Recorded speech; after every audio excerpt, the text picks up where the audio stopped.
Lost Between Worlds has a lot to make up for after the lackluster DLCs for Far Cry 5. Seriously, that alien one was far too rinse and repeat, so much so I couldn't bring myself to finish it, and it completely killed off any chance of me touching the other two. That was a good move, as both of them were shallow wave shooters. They were the sort of thing you would expect to see from a lower tier developer.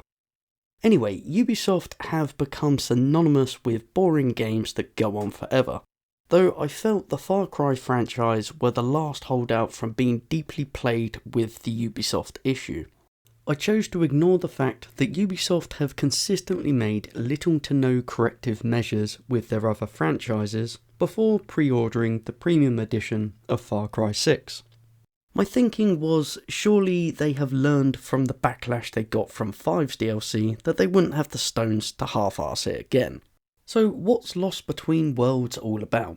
It starts with our boy Danny seeing a UFO crash. Shortly after investigating, he decides that shooting the alien is the best way to say hello. Are you stupid or something? Stupid is as stupid does, sir. In doing so, he splits reality. Luckily for him, to put reality back together, all he has to do is collect 5 shards to make a crystal whole again. What an original idea. This somehow will restore reality before it becomes a fart in the wind. If you're thinking the plot sounds like it's been stolen from a 90s platformer, you're not the only one. Was this really the best they could do with aliens? It's lame. But no one really plays Far Cry for the story, so I guess it doesn't really matter.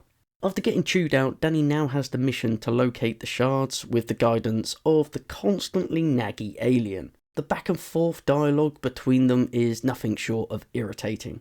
The script follows the on-trend millennial, so you're gonna have to suffer that. The only thing it did for me was give me the motivation to go shoot things in the face. Right after the crystal is shattered, you enter an open world area, which is kind of like a hub. Within this area there are portals. When you find them, you then have a choice to either go through a red one or a blue one. These colours determine which shards you will travel towards. Thankfully there is a map, so it's easy to navigate towards the one you need. Overall, the DLC is surprisingly decent. Each realm has its own gimmick that make them unique, and they can be completed before the gimmick wears thin. The puzzles are half decent and the combat is more intense than the standard game. This was nice because the standard game is a joke, even on hard. Well, that's until you complete it and do the insurgency, then the enemies seem to wake up and realise they're actually supposed to be trying to kill you. The main enemies on the DLC are the Shard people. As you progress further, blue enemies are added in, and the combination of red and blue guys becomes much more of a mixed bag.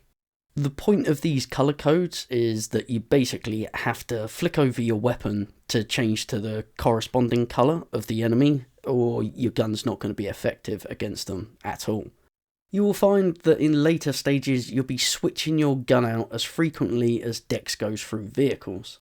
These shard people come in different classes and occasionally there's an animal thrown in.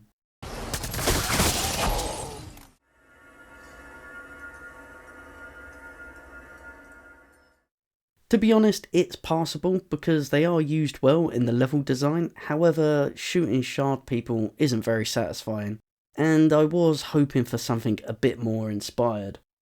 That being said, I can't help notice these enemies take less effort to create, and it does cheapen the whole experience.